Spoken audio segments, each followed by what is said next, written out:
Assalamualaikum, welcome back guys. In today's session we are going to learn about the control statement of C++ guys. इंशाल्लाह आज हम अपने से आज की सीरीज में से आज के लेक्चर में सीखेंगे बेसिकली कंट्रोल स्टेटमेंट और कंडीशनल स्टेटमेंट सी प्लस में होती क्या है, उनका रोल क्या है और हम इनको किस पर्पस के लिए यूज करते हैं। अगर मैं आपको यहाँ पे सिर्फ एक छोटी सी एग्जांपल दूं, जो हमारा सी प्लस प्रोग्राम है वो एक सीक्वेंशियली एग्जीक्यूट होता है, उसमें कोई कंडीशन नहीं होती, ठीक है। तो हम उसको कहते हैं भाई सिंपल सा प्रोग्राम जिसमें हमने अपनी कंडीशन यूज नहीं की हुई। लेकिन अगर हमें यहाँ पे आप देख सकते हैं in a C plus plus program are execute sequentially, this happens when there is no condition around the statement. अब जो हमारा एक सिंपल प्रोग्राम एग्जीक्यूट होता है, मैं आपको एग्जांपल देता हूँ। जैसे हमने फर्स्ट अपना प्रोग्राम किया था, हेलो वर्ड हमने प्रिंट करवाया था, तो उसको क्या था, सिर्फ एक सिंपल वर्ड था, उसमें कोई हमने कंडीशन यूज नहीं की थी। आप तो ये मेरी वो फर्स्ट डेफिनेशन है वो इसी पे क्लियर करने के लिए कि भाई कंडीशन स्टेटमेंट बेसिकली होती क्या है और हम किस जगह पर यूज करते हैं। तो पहले फर्स्ट ऑफ ऑल हमारा ये क्लियर हो गया कि भाई सिंपल प्रोग्राम एग्जीक्यूट होता है C++ में, उसमें कोई कंडीशन नहीं होती। लेकिन if you put some condition for block statement, अब ब्लॉक स्टेटमेंट क्या होती है, जहां पे हमारी कर्ली ब्रैकेट से स्टार्ट होती है, flow of the execution might change based on the result evolution of the condition. अब जो हमारा पूरा रिजल्ट है वो पूरा डिपेंड करेगा कंडीशंस के ऊपर। अगर हमारी कंडीशन एग्जीक्यूट होती है तो ही हमारे पास जो रिजल्ट है वो उसका पॉजिटिव आएगा, अदरवाइज वहां पे क्या होगा, एरर जनरेट हो जाएगी। अगर मैं आपको यहाँ पे एक एग्जांपल दूं, लेट सपोज आप एक ऐसा प्रोग्राम बना रहे हैं कि वहां पे आपको चेक करना है कि अगर इस बंदे की एज 5 से कम हो तो ही इसको एक्सेस दो। अगर वहां पे मैं अपनी एज 10 पुट करता हूं तो वो क्या प्रोग्राम क्या हुआ, एग्जीक्यूट नहीं होगा, उस वहीं के वहीं टर्मिनेट हो जाएगा।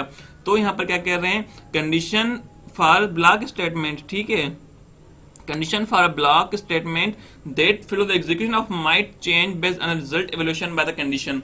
अब जो हमारा जो रिजल्ट आएगा वो सारा डिपेंड करता है कंडीशन के ऊपर, ठीक है।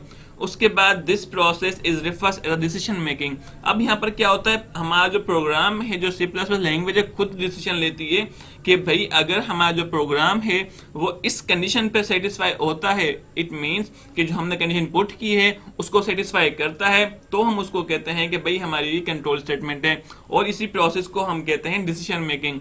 क्यों? क्योंकि वह क्या कर रहा है, प्रोग्राम खुद डिसीजन ले रहा है। क्या जैसे हमने उसको सिर्फ क्या कह दी, जैसे मैंने आपको कहा था कि प्रोग्राम क्या होता है, लाइंस ऑफ कोड होता है जो हमारे यूजर की नीड के इंस्ट्रक्शन के हिसाब से काम करता है। और हमारी जो सी प्लस प्लस लैंग्वेज है, जब हम कोडिंग करते हैं उसमें भी हम क्या करते हैं, प्रोग्राम्स क्रिएट करते हैं। प्रोग्राम्स किसके लिए, कि अकॉर्डिंग टू यूजर नीड, कि भाई यूजर जो अपना कंडीशन दे रहा है उसमें कंडीशन रख रहा है, इसमें जो हम क्या कह सकते हैं, कुछ भी उसमें कंडीशन पुट कर रहा है तो उसके हिसाब से हमारे प्रोग्राम का रिजल्ट डिस्प्ले करे। इसी तरह से यहाँ पे क्या होता है, पूरा प्रोसेस एग्जीक्यूट होता है, ठीक है। यहाँ पर होती है सिर्फ एक little introduction about decision making control statement, यहाँ पर क्लियर हो गया होगा, ठीक है।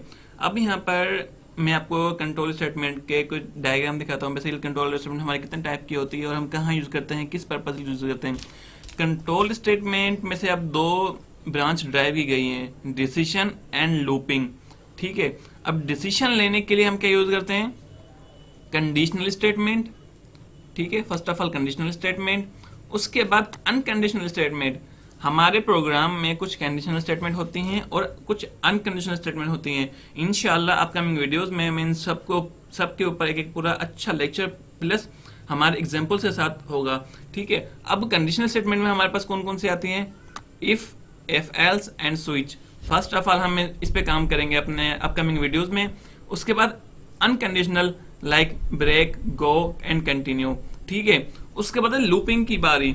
अब लूपिंग क्या होती है, entry control and exit control. अगर हमें एक प्रॉपर, लेट सपोज अगर मुझे क्या एक प्रोग्राम को एग्जीक्यूट करना है मल्टीपल्स टाइम, तो वहां पे मैं प्रिंट ऑफ नहीं यूज करूंगा, बल्कि वहां पे मैं यूज कर दूंगा लूप्स यूज करूंगा, जो क्या करेंगे, हमारे प्रोग्राम को एग्जीक्यूट करेंगे बार बार जितनी हमें नीड होगी, ठीक है। और उसमें वाइल भी हम यूज करते हैं, while loop and for loop. उसके बाद हमारे पास जो एग्जिट कंट्रोल होती है, डू वाइल लूप होती है, उसमें हम यूज करते हैं लूपिंग के लिए, ठीक है। गाइज इंशाल्लाह अपकमिंग वीडियोस में इन सब को हम डीपली डिस्कस करेंगे। आज तो सिर्फ जस्ट इंट्रोडक्शन था कंट्रोल स्टेटमेंट के बारे में, कि आपको आइडिया हो जाए कंट्रोल स्टेटमेंट होती क्या है और उसमें क्या क्या होते हैं। लाइक उसमें एफ एल्स होता है, स्विच होता है, ब्रेक होता है, गो होता है, कंटिन्यू होता है, लूप्स होते हैं, फॉर लूप होता है, वाइल लूप होता है, डू वाइल लूप होता है। इन सब पे हम अपने वीडियोस बनाएंगे इंशाल्लाह कमिंग वीडियोस में, और इसमें साथ साथ प्रैक्टिकल को भी कैरी आउट करेंगे।